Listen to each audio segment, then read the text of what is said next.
एक सीतापुर नाम के छोटे और सुंदर से गांव में नदी किनारे दो बहनें रहती थीं। बड़ी बहन कमला का पति कुछ समय से बीमार रह रहा था, इसलिए वो रोज छोटी बहन माया के घर काम करने जाती थी। माया की शादी एक अमीर व्यापारी से हुई थी। वह बहुत कंजूस और लालची थी। अरे दीदी, आज फिर तुमको देर हो गई। सुबह सुबह इतने बड़े घर का काम पड़ा रहता है और तुम आराम से घर में बैठी रहती हो। जल्दी आना चाहिए था। खैर, अब आ ही गई हो तो चलो काम में लग जाओ। माफ करना बहन, मेरा मुन्ना रात भर रोता रहा पेट दर्द से, इसलिए देर हो गई। मैं जल्दी जल्दी सब काम कर दूंगी। ठीक है, चलो पहले आंगन और बैठक अच्छे से झाड़ पोंछ दो, घर चमकना चाहिए। उसके बाद रसोई में जाकर सारे बर्तन मांज देना, और हाँ, काम ठीक से होना चाहिए।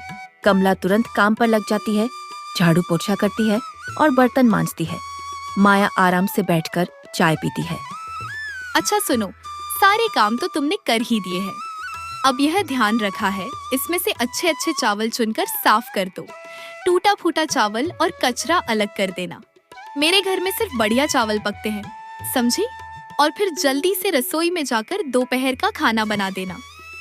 कमला चुपचाप बैठकर चावल साफ करती है, फिर रसोई में जाकर खाना बनाने लगती है।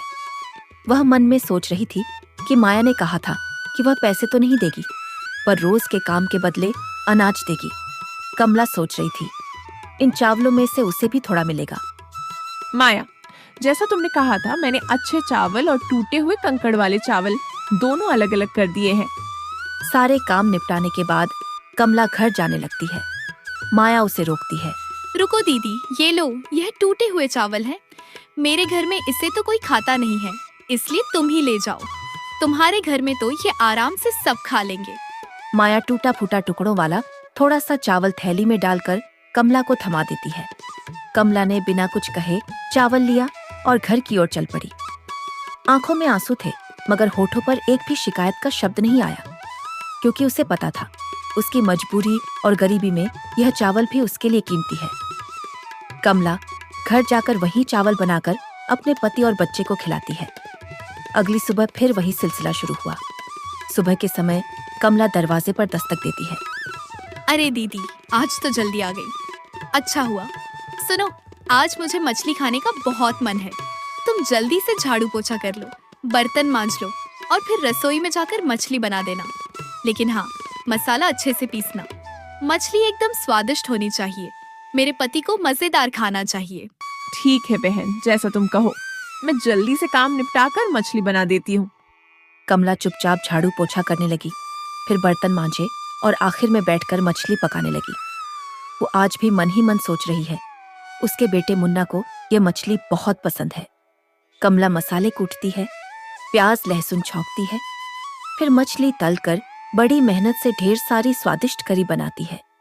घर महक उठता है। वाह, आज तो बहुत अच्छी खुशबू आ रही है। चलो, खाना बढ़िया बना है। आज तो उनको मजा आ जाएगा। तुमने तो आज बहुत मेहनत कर दी। माया और उसका पति आराम से बैठकर मछली खाते हैं। कमला की आंखों में एक आस झलक रही थी कि शायद आज उसे भी माया थोड़ी सी मछली देगी उसके बेटे के लिए। शाम के वक्त कमला अपना काम पूरा करके घर जाने लगती है।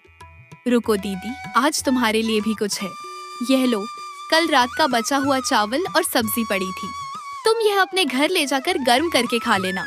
कमला ने बिना कोई शिकायत किए बासी चावल और गली हुई सब्जी की थैली उठाई और अपने घर की ओर चल पड़ी। सुनो दीदी, कल तुम जरा सुबह सुबह जल्दी आ जाना। मेरे पति को व्यापार में बहुत बड़ा लाभ हुआ है, इसलिए कल हमारे घर पूजा का बड़ा आयोजन होगा। बहुत सारे मेहमान आएंगे, ढेर सारी मिठाइयाँ और पकवान बनने हैं। समझी ना? मुझे तुम्हारी पूरी मदद चाहिए। ठीक है बहन, जैसे तुम कहो। मैं कल सुबह जल्दी आ जाऊंगी। जो भी काम होगा पूरी मेहनत से करूंगी। अगली सुबह कमला जल्दी उठकर अपने घर का सारा काम निपटा कर जा रही थी। अचानक उसका बेटा घर के बाहर आ गया। माँ, आज तुम इतनी सुबह सुबह कहाँ जा रही हो? मौसी के घर तो तुम 8 बजे जाती हो, तो अभी कहाँ जा रही हो? बेटा, आज तेरी मौसी के घर बहुत बड़ा आयोजन हो रहा है। तेरे मौसा को व्यापार में बहुत लाभ हुआ है, इसीलिए वहाँ पूजा रखी गई है। बहुत सारे मेहमान आएंगे और ढेर सारी मिठाइयाँ पकवान बनेंगे। इसीलिए मुझे आज जल्दी जाना पड़ रहा है। माँ, बहुत सारे लोग आ रहे हैं, तो मौसी ने मुझे भी तो बुलाया होगा ना। तुम मुझे लेकर क्यों नहीं जा रही हो? अरे बेटा, तेरे पिताजी की तबीयत ठीक नहीं है। अगर तू मेरे साथ चल जाएगा तो वो घर पर अकेले हो जाएंगे, इसीलिए। ठीक है माँ, आज मौसी के घर मिठाइयाँ बन रही होंगी, वो हमारे लिए भी देगी ना। तुम लेकर आना माँ, मैं इंतजार करूंगा। तुम जल्दी आना। हाँ बेटा, बस तू अच्छे से रहना, मैं काम करके जल्दी लौट आऊंगी। और सुन बेटा, अपने पिताजी का ख्याल रखना, उनकी दवाइयाँ खिड़की के पास रखी हैं, उनको समय से दे देना। कमला अपने बेटे के सामने कैसे भी बहाना बनाकर चली गई। वह सोच रही थी कि उसकी बहन ने सारे गांव को निमंत्रण दिया, पर उसे एक भी बार नहीं बोला कि तुम अपने बेटे को भी साथ लेकर आना। माया के आंगन में चहल पहल थी। बड़ी बड़ी देगचियां चढ़ चुकी थी, हलवाई बुलाए गए थे और तरह तरह के पकवानों की खुशबू पूरे घर में फैल रही थी। अरे तुम आ गई, तो अब जल्दी जल्दी काम निपटाओ। देख नहीं रही हो, हलवाई आ चुके हैं और पकवान बन रहे हैं। मुझे सारे बर्तन साफ चाहिए। वो कोने में जो पत्तल पड़ी हैं, उन्हें भी गिनकर रख दो। आज हमारे घर बहुत मेहमान आने वाले हैं, कोई कमी नहीं रहनी चाहिए। सबसे पहले तुम घर के बाहर झाड़ू लगाओ, फिर जहाँ पूजा होगी वहाँ झाड़ू पोछा करो, फिर पूरा घर साफ करना। ठीक है बहन, मैं सब कर दूंगी, तुम निश्चिंत रहो। तुम्हें आज शिकायत का कोई मौका नहीं मिलेगा। कमला जल्दी जल्दी सारे काम करने लगी। उसने एक एक कोना साफ किया। धीरे धीरे पूजा का समय भी आ पहुंचा। माया सजी धजी अपने पति के साथ पूजा के स्थान में आ बैठी। पूरे विधि विधान के साथ पूजा हो रही थी। सारे मेहमान भी वहीं बैठे थे। कुछ देर बाद पूजा समाप्त हुई। मेहमानों को बैठाकर पत्तल में भोजन परोसा गया। हर कोई स्वादिष्ट खाने का मजा ले रहा था। सबको खाना बहुत पसंद आया। फिर धीरे धीरे मेहमान खाना खाकर अपने अपने घर चल गए। घर में अब शांति छा चुकी थी, लेकिन अभी भी बहुत सारे पकवान और मिठाइयां बच गई थी। अरे दीदी, आज तो भगवान की कृपा से बहुत बड़ा आयोजन हो गया। इतना सब पकवान बना, इतने मेहमान आए, पर देखो, यह देखो, कितनी सारी मिठाइयाँ और पकवान अभी भी बच गए हैं।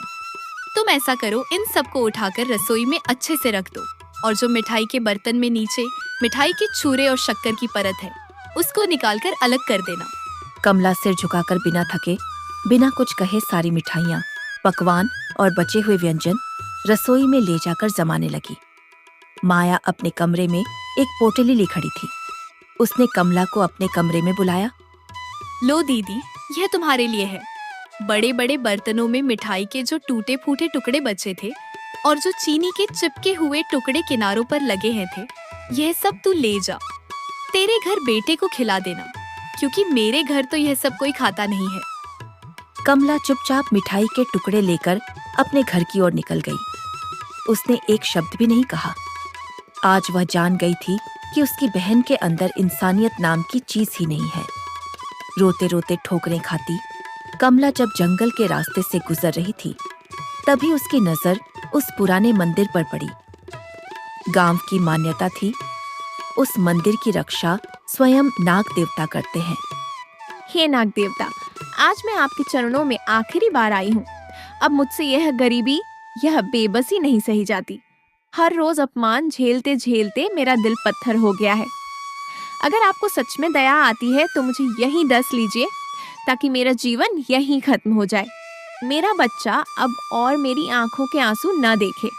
आज भी वो मासूम मेरा इंतजार कर रहा होगा कि माँ मिठाई लेकर आएगी, लेकिन मैं तो बस यह शक्कर का चूरा और टूटी फूटी मिठाइयाँ लेकर घर लौट रही हूँ।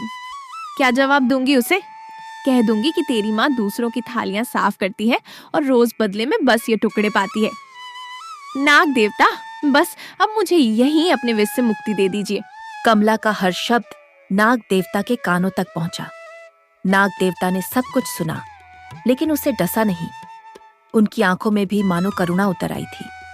कमला रोते रोते वहां से जा ही रही थी, तभी अचानक नाग देवता के चारों ओर एक तेज रोशनी फैलने लगी, मानो उन्होंने कमला को आशीर्वाद दिया हो।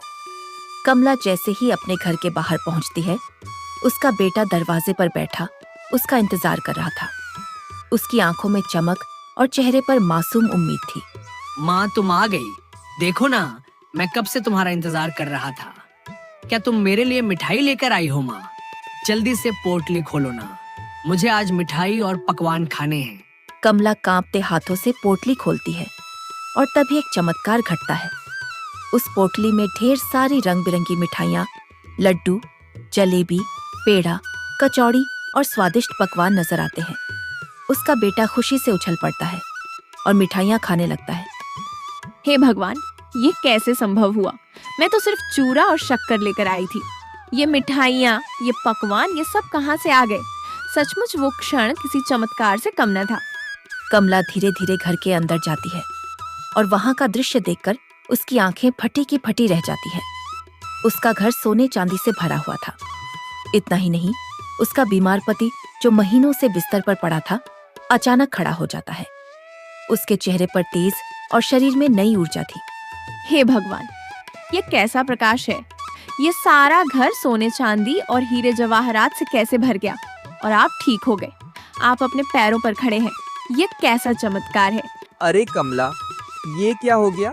मैं तो बिस्तर से उठ भी नहीं पाता था और आज मुझे बिल्कुल अच्छा लग रहा है। और इतना सोना हमारे घर में कहाँ से आ गया? उसका बेटा भी मासूमियत से कमला से सवाल पर सवाल पूछता है। फिर कमला अपने बेटे और पति को सारी बातें बताती है।